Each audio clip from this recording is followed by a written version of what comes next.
What is up, everybody? Welcome to week 2. This is the DFS MVP podcast with your host, TJ Hernandez, the director of DFS at 4for4.com. As always, with my co-host, Mr. John Daigle. This is episode 223. Daigle, how'd that week 1 treat you?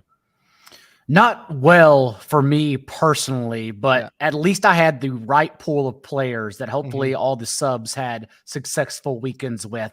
I did choose the pay down at running back strategy, which didn't hurt because Jonathan Taylor was so less rostered than Christian McCaffrey that it really didn't kill you. The issue is I chose the wrong players when I paid down. Well, maybe Elijah Mitchell was the right player, but alas, we'll never know. Yeah, we always have a really nice out and we could just say, the Chalk Donkeys won. We did everything right.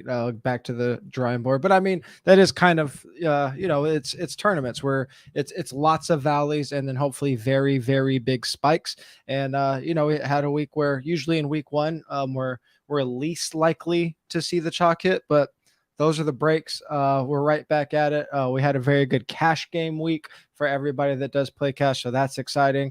If you guys looked at ownership projections, which is the basis of everything we do tournament-wise, they were insanely accurate. I tweeted out, the correlation was like through the roof, over 0.9, only missed like by, 5 percentage points on like 2 guys. So that's always very encouraging that we're on the right track there because it means we can have we have very good information going into the week. For those of you that missed the first week that are longtime DFS MVP listeners, switched it up a little bit. We're still giving you guys theory-based podcast here, but we're doing it a little different, starting the podcast with our big decision point of the week. So more of a weekly micro theory rather than the macro theory. If you guys want to catch up on some macro theory, go to the DFS Strategy Hub or check out the theory playlist here on YouTube. But let's jump right into it, Daigle. Going into week 2, what is your decision point this week? I can't decide if Darrell Henderson is a free square at 5,700 on DraftKings in particular, a site where we really don't have, in my opinion, much value at running back. And that salary initially entails value after he handled 78% of the team's running back touches, 18 to Cam Akers' 3. After he ran a route on 78% of Stafford's dropbacks and recorded a 12% target share. As an every down workhorse, essentially, you would think we should play him. But if we don't, if you don't think he's a free square, there are lots of ways to go. I am personally not going to be the one who chases Allen Robinson, but Cooper Kupp, who you wouldn't think after yet again a 36% target share, is contrarian.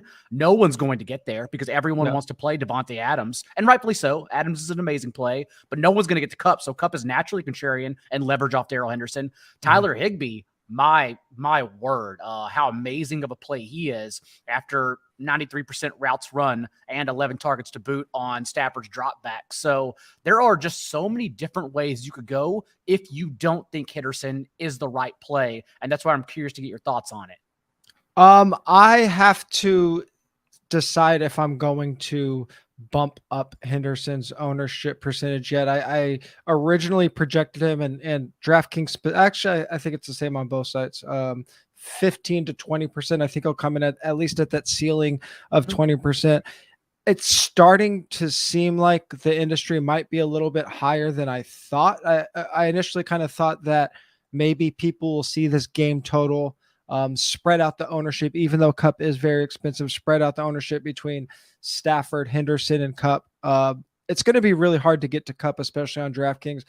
I don't think he'll be single digits. I think he'll be like in that 11 to 13% range just because people are going to want to play him in Ram stacks. The only thing that I think might pull that back a little bit, we've already seen that total move a little bit. The Raiders are now the highest implied total on the slate. So by the time we get to Sunday, people might just be looking at the big double-digit point spread, looking at Henderson's workload last week. I think because we are going to have multiple very popular running backs, Saquon and Darrell Henderson, I'm never going to play 2 of them together. And Saquon will get to Saquon, but I think if I'm playing a chalk running back, it's going to be Barkley. I also have mild concerns about McVay saying he liked the way that Akers responded and that he is going to get him more into the fold into week 2. Now, we can't always rely on that coach speak, but I do think that there are enough plays elsewhere and enough alternate lineup building that I think I'm probably going to be more inclined to favor the Rams passing attack because, like you said, Kupp isn't going to be 20%. He's going to be sub 15%. Depending on, I don't even know if I think he's single digits. Yeah, I mean, it's hard to get to him on this slate. Yeah, I agree. I have him at 10 to 15%. So if he comes in, at 9.5%, we're kind of in the range. But my point is, we saw this last year where Kupp got super priced up. When it happened early in the year, it's like, oh, we can't pay for that. And then we went on a 8-week run where you were paying $10K for Cooper Kupp no matter what, right? So I want to get out ahead of that when his ownership is, even if it's 10%, it's low for Kupp. So I think I'm going to err on the side of the passing game for the Rams this week. And there are lots of ways to get unique just outside of playing Kupp 2 instead of Henderson.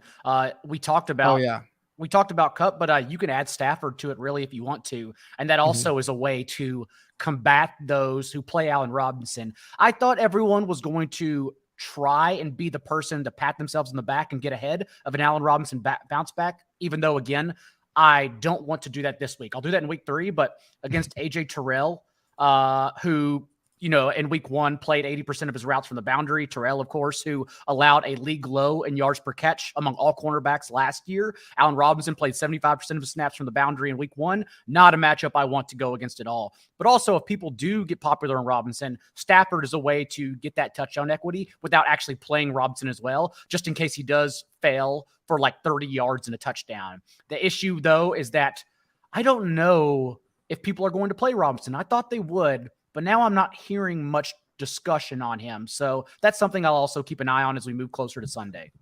I mean, we have a ceiling projection of 10% for Robinson on both sites, which if he gets close to his ceiling and Kupp gets close to his floor projection, and they're like, if they're 1 percentage point apart in ownership, like what's the point of playing Robinson, right? Like you want to play him when he's like, when Kupp is 5 times, 6 times higher owned than him, not when they're basically the same, right? Mm-hmm. If you're getting that, then, just play Kupp and you might, maybe you don't even double Stafford if Kupp comes in that low, which I suggest in my GPP article. Maybe you just go the quarterback, running back, wide receiver route and assume it goes through them. Your decision point ties very neatly into my decision point, which I wrote up in the GPP keys to winning this week. And that is the late swap equity available on this slate. And this is something that we should be thinking about every single slate. If you're using late swap, you have an edge on your opponents, but even more so than last week, maybe as much as we'll see all year, the ownership, especially in the passing games, is going to be extremely concentrated in 3 late games. Definitely going to be on the Raiders. You mentioned Carr and Devontae Adams. We'll probably see some trickle down to the other side just because the Cardinals are still led by Kyler Murray, because Dortch is going to get some buzz, and because their other weapons, Marquise Brown-Zachert, is very good. We already talked about the Rams, and then Broncos to a lesser extent will get some ownership just kind of across the board. Javonte will probably be the chalk there, but I think all their players will get some ownership. So we're going to have a slate where after more than half of the games are done, we're going to have all that information on the games before most of the popular plays even start. The late swap options are infinite. It really comes down to your exact situation. The only absolutes are if you are in a head-to-head matchup, or if you're in first place or second place and fighting for that position. Usually it's somewhere in between. The one thing that I can encourage GPP players to do is, if you have big contrarian swings that you want to take, I think you should be a little bit more inclined to take them early, because we get that information. If your big swings hit early, you should be more inclined to stick on these chalkier pieces like a Darrell Henderson. Whereas if you take a big swing and miss early on, now you're trailing the field. So even if you have a Henderson and he goes off, you're not going to catch the field because you whiffed early. So even if we don't know what we're doing with Henderson, we have the information on our score and we could make the decision based on that. So I think it's a great slate to use late swap information. The issue last week for me was that the chalk was everywhere. And that's why I struggled to dwindle down what I was doing, because we knew everyone was on Eagles-Lions game, even though Amon-Ra St. Brown still somehow came in at single digits. That blew my mind. Elijah Moore even got honed in on as the answer to run it in the Ravens stack. And then, of course, Michael Pittman and Saquon Barkley and Aaron Jones. And so that's why I struggled last week. The good thing this week is that we pretty much know who the chalk is. It's back to your normal 3 or 4 players. We pivot off that. So I do think that makes it easier to know what the stance you're going to take in that first slate of games. And then, like you said, to late swap to later on. Yeah, and you brought I just kind of want to give an aside real quick on something that happened last week. And this is precisely why we project ownership in ranges and not absolutes. And I think sometimes people do get frustrated by it because you're not getting an exact ranking. But there is, especially over the last couple of years, because ownership has become so flat on both sides, but especially on DraftKings. When the ownership is that flat, everyone's that bunched up together, you get a lot of variance in ownership. And as your field shrinks, the variance in that ownership increases a lot.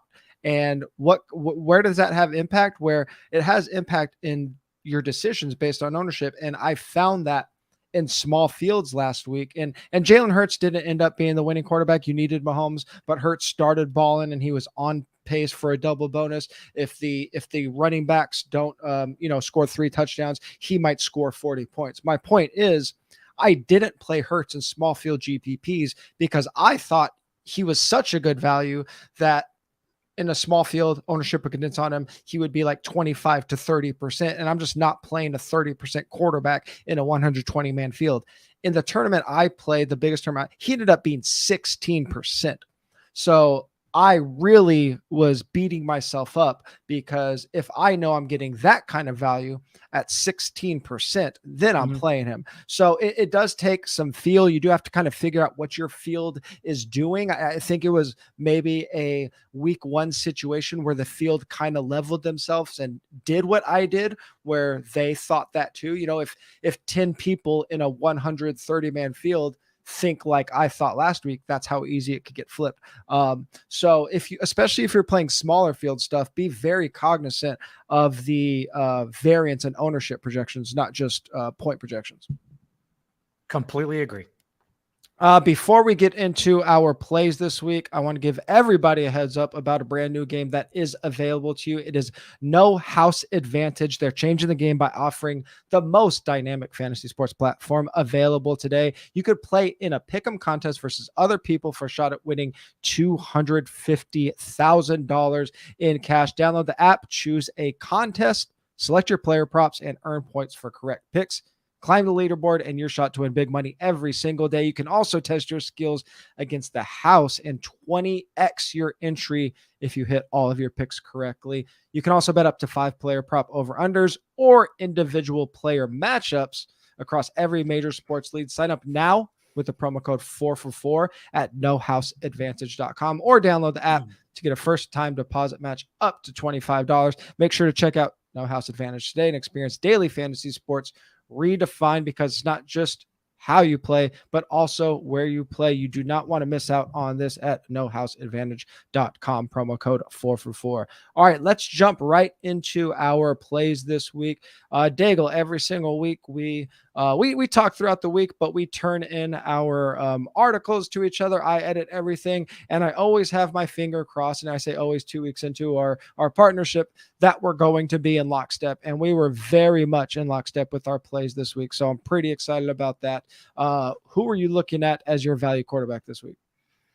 When everyone looks at my article on the site too, that's up you'll notice a small pool of players, and that is growing the more research I do. I'm usually a lot more locked in by Saturday morning, so I will add to it for sure. But my player pool this week is pretty small, which makes me feel good because that means I've eliminated a lot of situations that others are high on. And I have to take the long way out to explain this one because I don't want to play Kyler Murray. Unlike a lot of people, Raiders created the 4th highest pressure rate against a much stronger Chargers offensive line than the Cardinals. Kyler Murray last week, because of everyone being injured, was 4 of 13 for 2 yards per attempt under pressure. It's the same thing this week. So it's easy for me to fade Kyler Murray. It's easy for me to fade Lamar Jackson if we're going up at quarterback 2. I'll get there at the end of the show.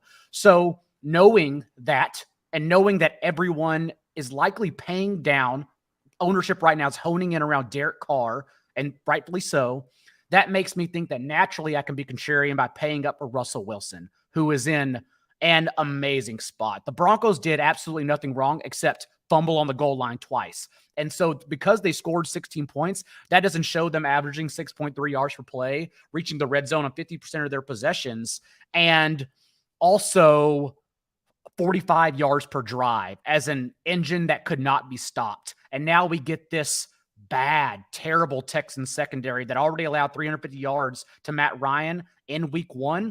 Also for Russell Wilson, he is the contrarian piece needed because Alberto is checking in high for everyone on DraftKings in particular at only 3,700. Plus, with KJ Hamler being out, these wide receiver targets get concerted. Like the tree shrinks, and you could argue they're just going to play in more 2 wide receiver sets, and they're not taking Sutton or Judy off the field in 2 wide receiver sets. Those guys are going to play. And so overall, like Russell Wilson's the piece I think we can add in here and get the 300-yard bonus, get multiple touchdowns in this spot. I don't even need to run it back, honestly. I think the Broncos just shove it down their throat in a bounce-back game. Yeah, I do think you can run it back with Brandon Cooks just because I think he's still a good value and garbage time, especially on DraftKings, is okay for wide receivers. Do you have any concern about the Texans not pushing the Broncos enough for us to hit GPP value? So that's my thing, is that I don't know if it matters. I don't know if they become a run-heavy team with a substantial lead. I still think they build a lead through Russell Wilson personally. And more importantly, this is a bet that this offense won't lead the league long-term, but also this week again in RB target rate, which they finished with the highest rate 2 running back targets in week 1. So I still like to lean Russell Wilson with his receivers or Alberto, whatever 2 you want to drag along with him.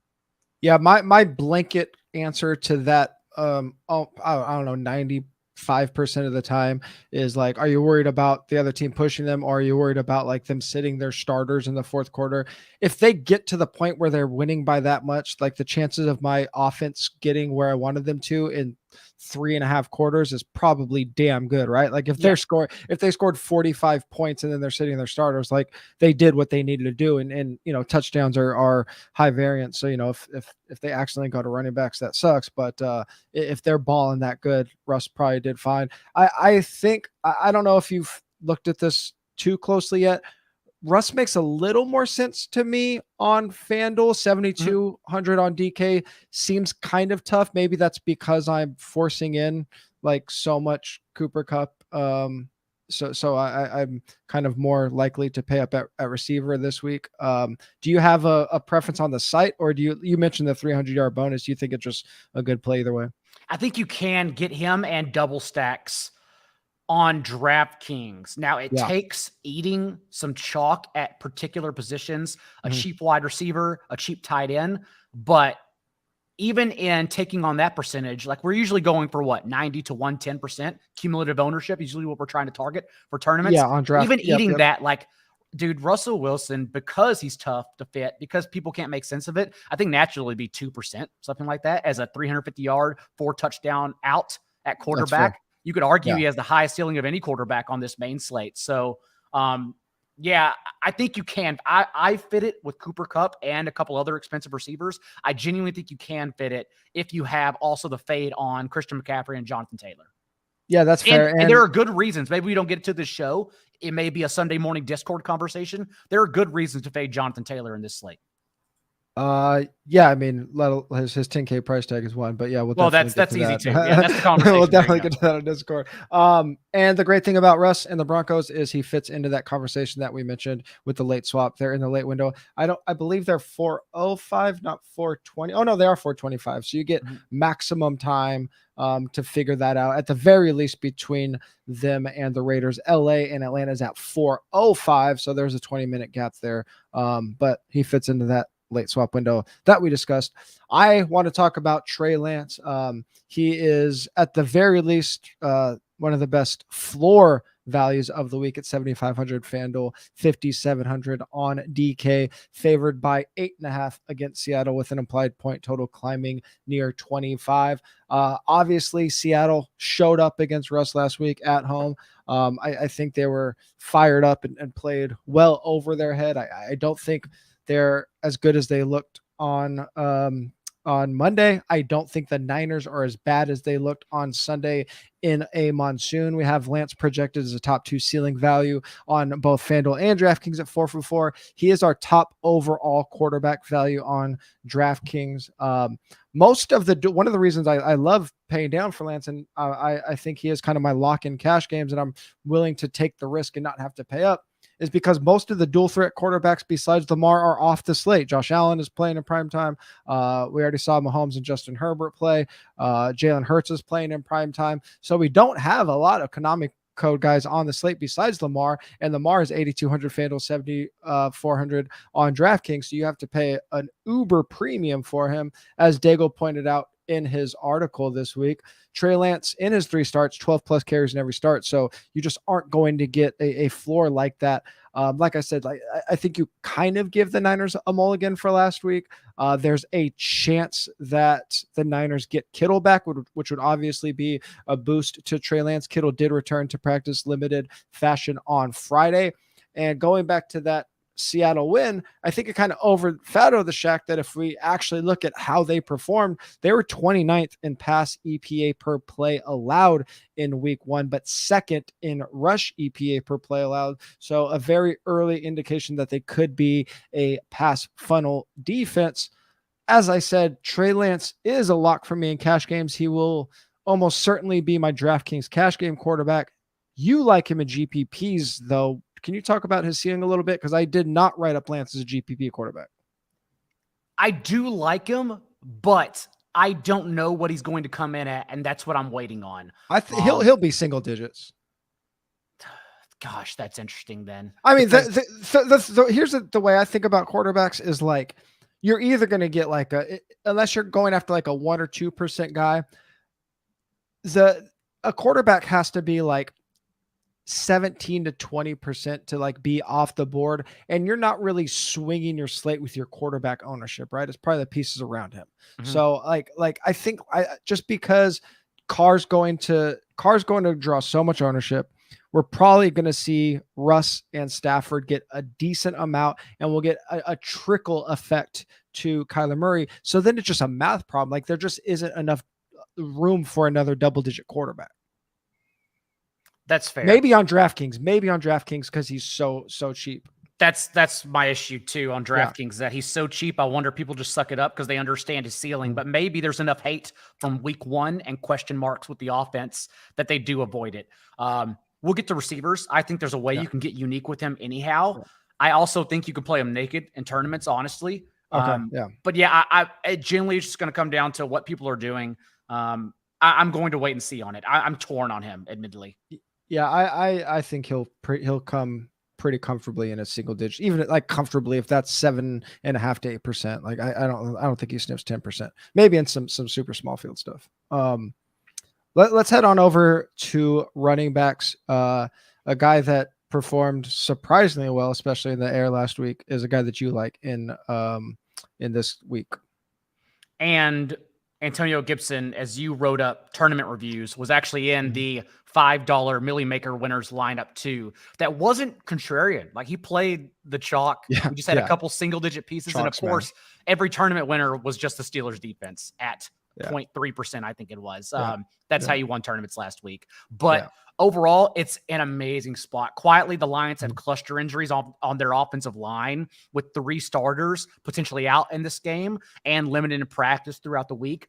Plus, Jared Goff, as we expected, is not restoring the roar, finished with the lowest on-target rate at Sports Info Solutions in week 1. We expect the same this week. And so we're easily painting a great game script narrative for Antonio Gibson. Detroit's front 7 carried over the same crap they were playing on defense last year and ceding 5.7 yards per carry to Philadelphia's running backs in week 1. And we saw Antonio Gibson still be the game script guy, not the third down option. He will not play if Commanders get behind. But that's the whole point, is that I don't think they fall behind at all in this game with Detroit ailing.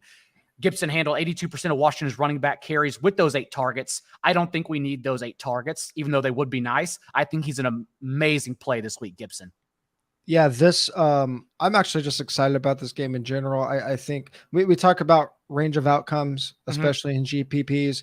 We like wide range of outcomes, and then people get mad at me because I'll write up an offense, but then also suggest both defenses in a game. And that's actually what I did this week. I wrote up Lions Washington's game to target, but then I also wrote up both defenses to target because both quarterbacks are high variance. Both these teams, I think, are pretty high variance. I think the most likely scenario is that this is a relatively high scoring close game, as the betting lines suggest. But Antonio Gibson is going to get the work. I think you can pair him with Washington defense if you don't believe that this is a game that you want to stack, if you don't trust these quarterbacks. So, I mean, Gibson is a fantastic value. You could easily make the argument, and not even the argument, like he is in our cash game pool. Does he land in my cash game lineup? I'm not sure. I haven't built yet, but he's definitely there. A guy that is in all of my player pools is Saquon Barkley at 8,800 on FanDuel, 7,300 on DraftKings. And this is kind of where we do have to really always look at ourselves in the mirror and make sure our motivations are pure, because it's a situation where we're not chasing points, right? We're chasing workload. We're chasing value. So even though Saquon did go bonkers last week and he was like one of the key pieces to winning tournaments, and obviously you've had him in cash games, you smashed, his salary still didn't go up to a place where it's a hard decision. He's still priced behind the CMCs and the Jonathan Taylors. His usage is so high. Whether you look at his snap percentage or his 36% target share, his 24 touches. So yes, he went nuclear fantasy wise, but it's not like he just broke off 2 long touchdown runs and there's reasons for concern. The workload from old Saquon is there. He's still priced as the RB3 on FanDuel, RB4 on DraftKings. Last week, Carolina was 29th in rush EPA allowed per play. They allowed Nick Chubb and Kareem Hunt to combine for over 200 total yards and 2 touchdowns. The Giants are favored at home, which is obviously something that we always like for our running back. So Saquon's going to be the chalk. Sometimes we play chalk in tournaments. Sometimes we play, obviously, a great cash game play, but I'm going to be playing Saquon and trying to get my ownership down with contrarian pieces around him.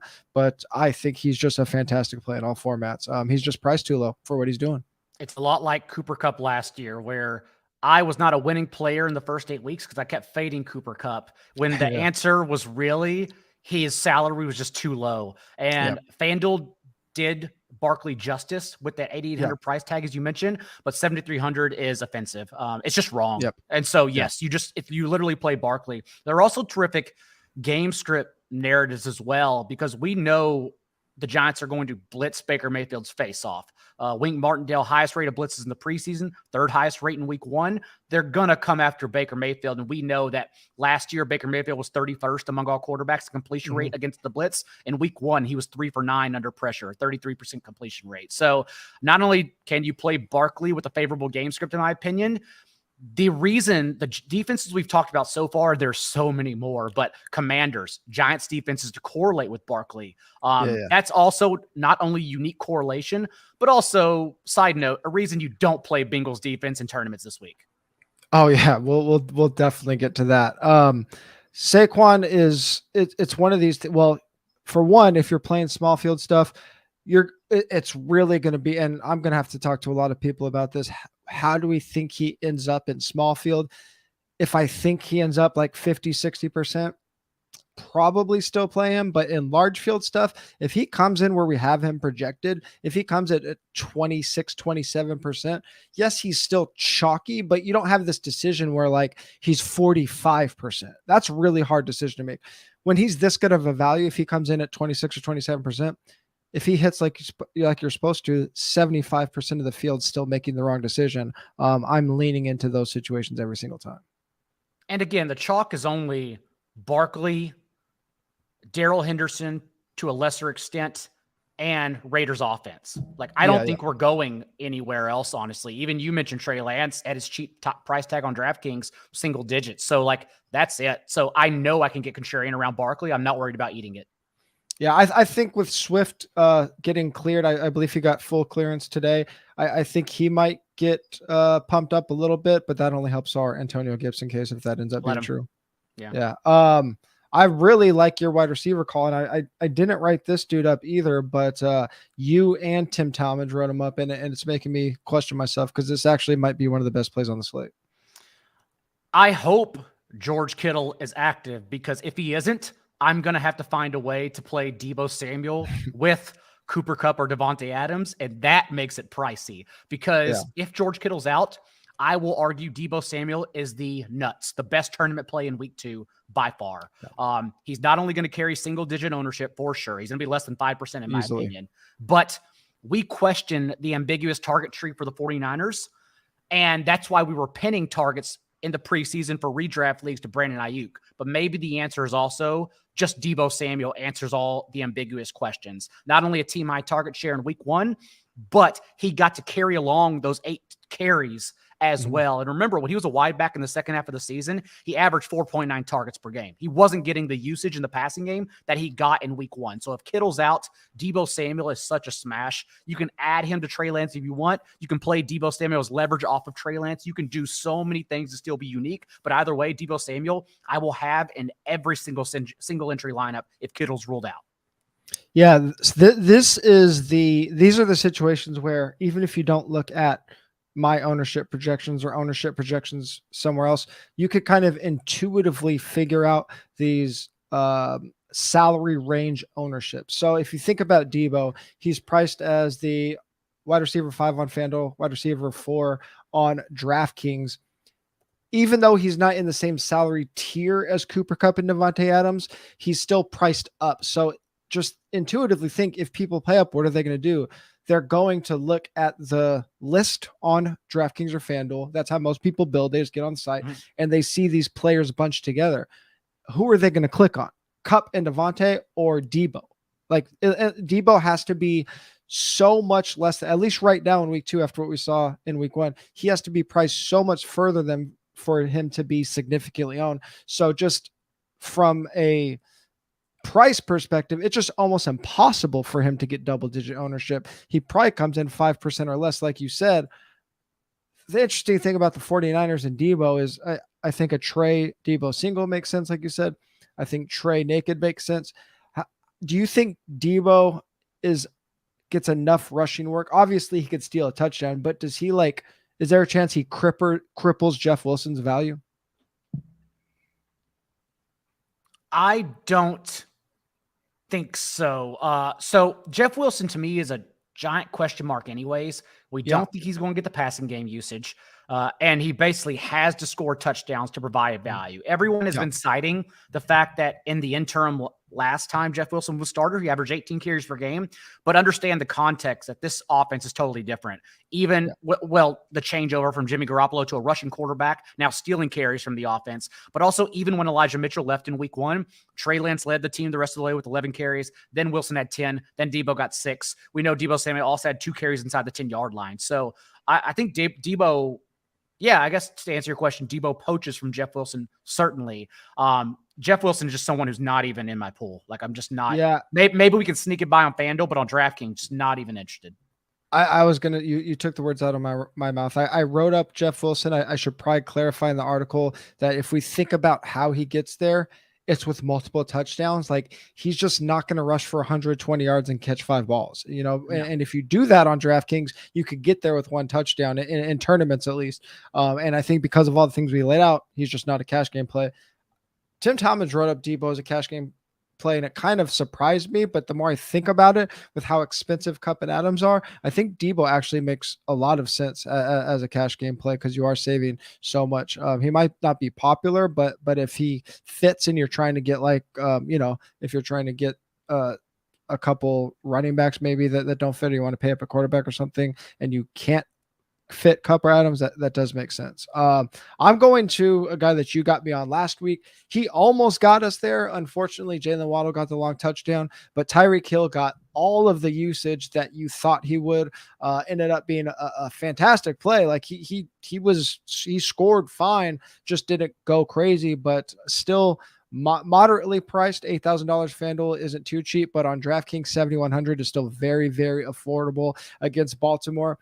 I usually trust the betting lines a little bit more than I trust my instinct, but I think this 44.5 over under is just off. This is the only game with two teams that ranked in the top 10 in pass rate over expectation in week 1.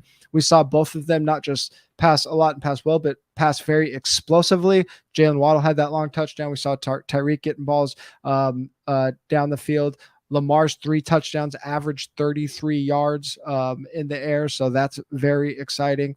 Among the players with 20-plus routes run last week, Tyreek was 4th in targets per route run. That's tack on to a number 3 target share on the week, 10th in air yard share on the week. Baltimore against the Jets were 6th worst in EPA per pass play allowed. Just to be clear, that is a efficiency stat. That's not a volume stat. So that has nothing to do with the Jets throwing 60 times.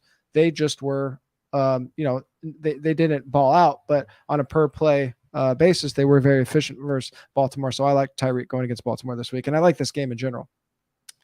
I'm actually differing on the opinion of this game. I believe in the sinking total, and that's because we've already seen this game play out once last year, and Josh Boyer sent a blitz on 60% of Lamar Jackson's dropbacks, and that's why he averaged 5.5 yards per attempt in the game and 6 yards per attempt against the blitz. He's been historically poor when sending more than 5 at him. So overall, I do worry about this. Also, like Tyreek Hill, last week was the time to do it, and we did it at single digits.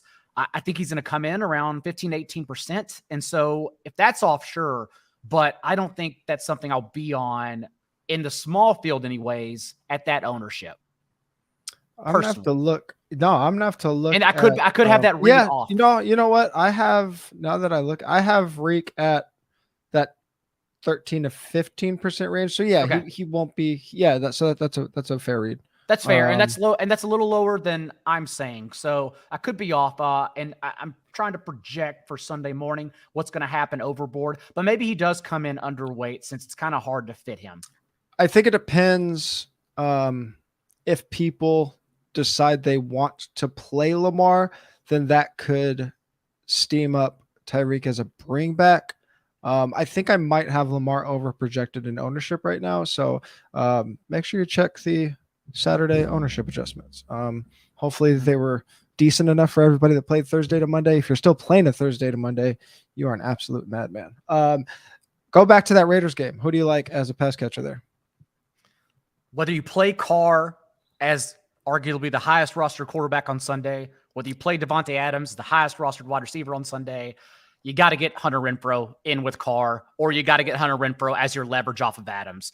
The Cardinals in week 1 against the Chiefs ceded 175 receiving yards and 2 touchdowns to the slot. That, of course, where Renfrow will be, as we know, 93% of his routes in week 1, a pure slot receiver. But more importantly, this is a bet, and it could be the wrong bet, but it's a bet that Devontae Adams' 46% target share sinks just a little. Yeah. Like, let's get down to 38% and get Renfrow some more targets after he had a 16% target share. So I don't know how I'm playing the Raiders offense just yet. I know I want a piece of it. Either way, though, I'm fine with Hunter Renfrow as a standalone option, as the unique person that we were adding to our Jalen Hurts stats, a la Devonta Smith, for instance. But at least we know Renfrow is much more reliable than Devonta Smith. So he has a floor that won't fail you, in my opinion, but I also think he has a great ceiling in this game, and that's what I'm chasing.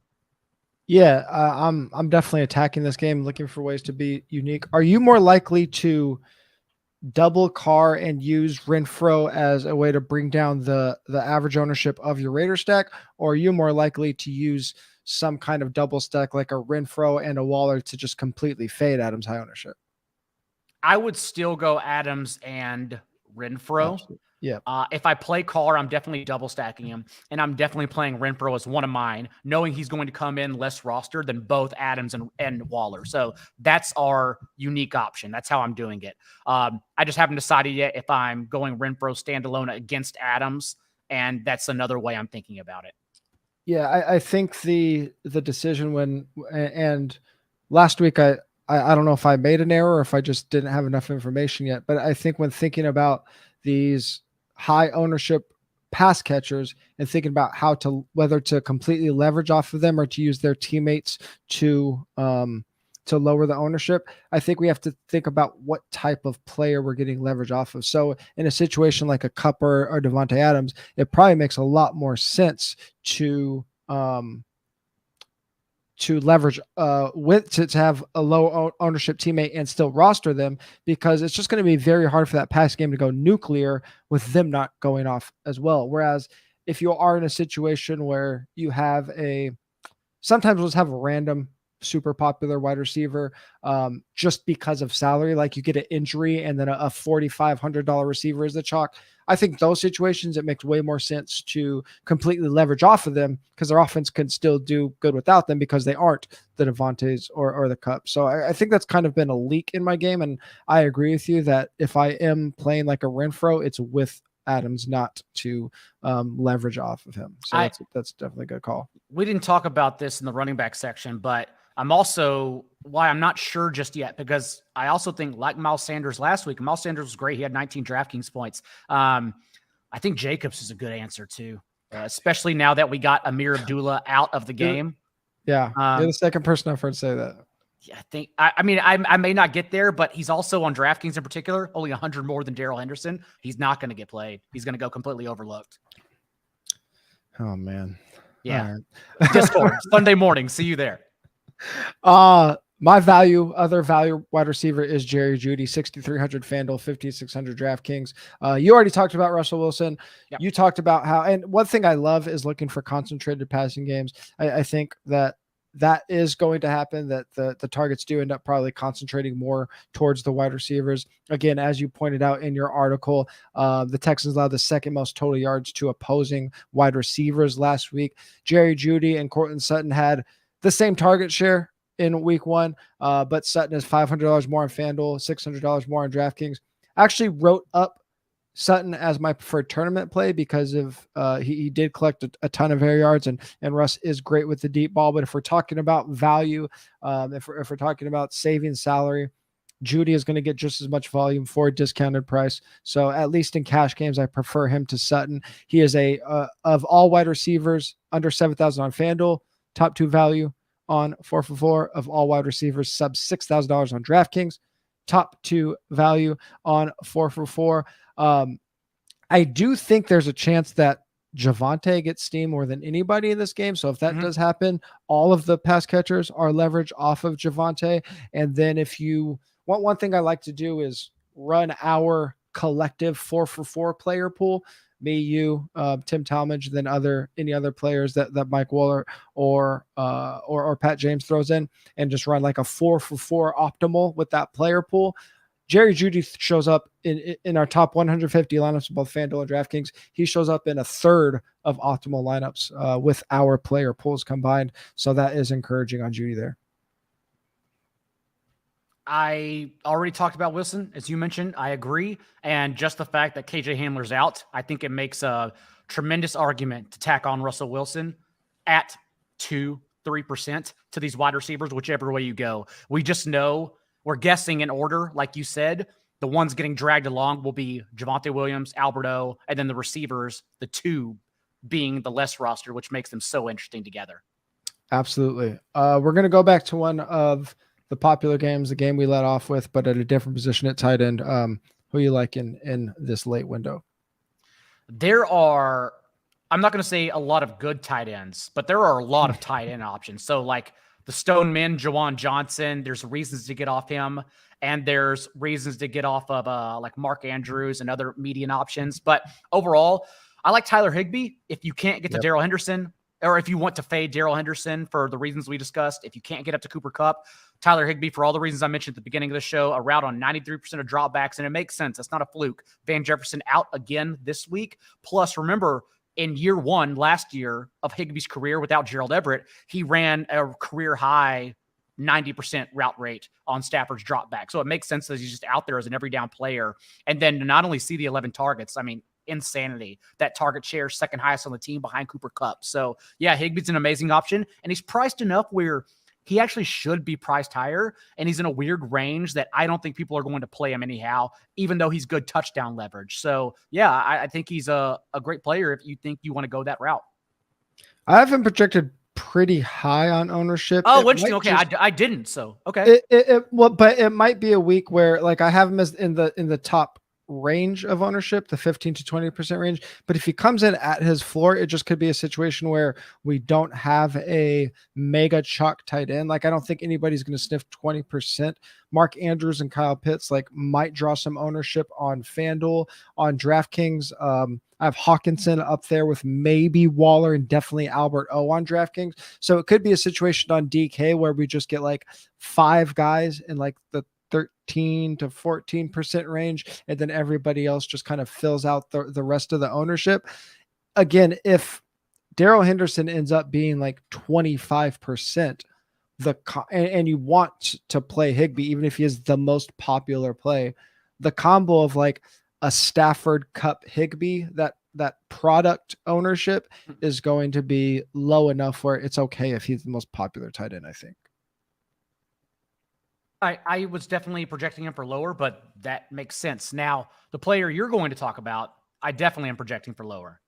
Yeah. Zach Ertz at 5,200 FanDuel, 4,500 DraftKings against the Raiders will come in against all of the guys that I mentioned, who I think will be a lot more popular. And again, tight end isn't getting flexed as much, so there's less ownership to go around at tight end. So these guys like Ertz who fall into this second tier, they could come in at 6% pretty damn easily just because there isn't as much ownership to go around at the position. But this is the only game with an over under above 50 on the main slate. Ertz's numbers are a little skewed last week. We didn't know if he was going to play coming into week one, was dealing with some injuries, ended up playing, only played 60% of the snaps. Probably a combination of him getting eased into the season, and then they were just getting smoked. So they were just like, let's get these starters out of here, which they did. I'm assuming his snap rate will be a lot closer to 80, maybe even 90% this week. If we look at how the Chargers attacked the Raiders in week one, it was relentlessly in the middle of the field, a lot out of the slot, but they threw to the perimeter at the lowest rate of any offense in week one. I'm hoping that carries over to a trend of how you can attack the Raiders. You mentioned the Raiders pass rush, so getting the ball out quickly in the middle of the field does make some intuitive sense. We saw Cliff Kingsbury against the Chiefs in week one really focus on that middle of the field. A lot of that ended up going to Greg Dortch, but Zach Ertz should fit into that attack the middle of the field game plan. If we combine that offensive game plan from the Cardinals with the way the Chargers attack the Raiders, I think there is a really nice cocktail of Dortch and Ertz both balling against the Raiders this week. And Dortch is, well, he's so cheap on DraftKings. That's why he's worth playing, but also to lead the team in targets and even more opportunity really this week since Andy Isabella played 21 snaps and Andy Isabella was ruled out this week along with Rondale Moore. So that's the reason why. Yeah, Moore was ruled out today. We should note that. Yeah, but the fact that Ertz, even in being injured, was still, as you mentioned, running 29 routes, right? And the next closest on the team was Steven Anderson with 3. Like, we expect that role to grow if this game is at all competitive. That game in week one for the Cardinals, it was 23-point lead, I believe it was, in the third quarter. Like, they couldn't play their starters anymore after that. So even a 2-score lead, if the Cardinals fall behind, James Conner, Zach Ertz, they will be out there even more. So there's a lot of room for the Cardinals players' opportunity to grow. Yeah, I should have mentioned when you were done talking about Tyler Higbee, especially on DraftKings. He's probably my lock cash tight end. If any player not salary ownership gets really juiced up on Sunday, I think it might end up being Dortch, especially on DraftKings. Like, the more I think about it, with articles and content starts coming out Friday and then through Saturday, I think a lot of people are going to be saying Dortch. It's going to be, especially if people are playing Devontae, it's going to be hard to run back Marquise Brown. I think, and people love a punt play on DraftKings.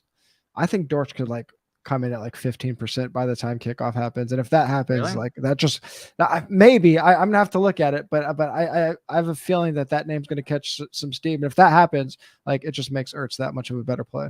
Sure. Yeah. I don't know if that can still get me off Dortch, considering like that we really don't have any other values, in my opinion, under like 40, under 5K really on that site. Yeah. But I'm still toying around with it. Luckily, it's not start. Luckily, the week didn't start with Dortch talk. If we would have been looking at like 30% Dortch, that would have been not exciting. But I could still deal with a 15% Dortch. Let's fire off these defenses real quick. You'll start with the not obvious play.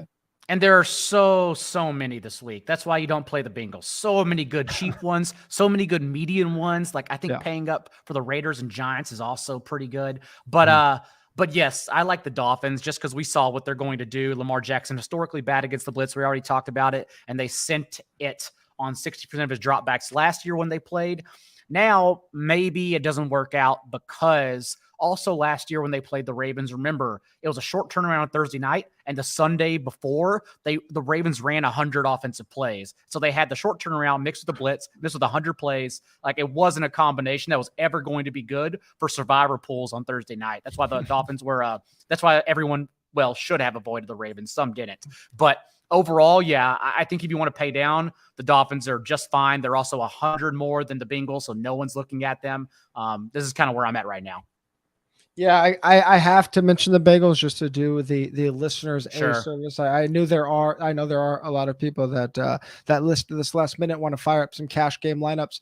If you're playing cash, especially on DraftKings, I mean, a team favored by 10 at sub 4K on FanDuel at 2,200 on DraftKings, just play them. Like it's fine in cash. You know, we don't need to be perfect. The reason we don't play the highest owned, they could approach 40% on DraftKings because they're so cheap. At 3,900 on FanDuel, some people will figure out ways to get away from them. But just a team that's favored by 10, go ahead.